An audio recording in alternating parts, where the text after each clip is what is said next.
अस्सलाम वालेकुम नाज़रीन, हमारे साथ मौजूद हैं आमिर महमूद कियानी साहब, सदर नॉर्थ पंजाब। आइए इनसे पूछते हैं खान साहब के जलसे के हवाले से। ये स्पेशल इस काम के लिए आए हैं कि यहाँ कल जलसा होने वाला है। कियानी साहब, क्या माहौल देख रहे हैं आप? माहौल तो ज़बरदस्त है और पीएम साहब के साथ जो इस अवाम की बेलौस मोहब्बत है वो उसकी अक्कासी कर रही है। तो आप सरगोदा के बारे में क्या कहना चाहिए? लोगों का जोश कैसा सरगोदा के लोगों का कल का?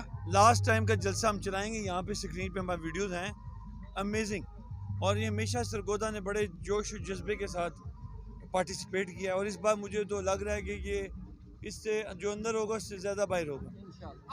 आपने यहाँ पर रैली में अटेंड की है, लोगों से मीटिंग भी की है। आपको लगता है कल का जलसा यहाँ पर जमे गफीर होने वाला खान साहब के जलसे में? इंशाल्लाह वो तो अल्लाह पाक ने करना है और इंशाल्लाह अवाम में जो जज्बा है उससे तो ये बाहर भी भरा होगा। खान साहब के ऊपर बड़ा प्रोपेगेंडा हुकूमती इत्तेहाद कर रही है कि सैलाब है और ये जलसे जुलूस कर रहे हैं, क्या कहेंगे आप इस बारे में? एक्चुअली वो इस सैलाब की बात नहीं कर रहे, वो खान के सैलाब की बात कर रहे हैं।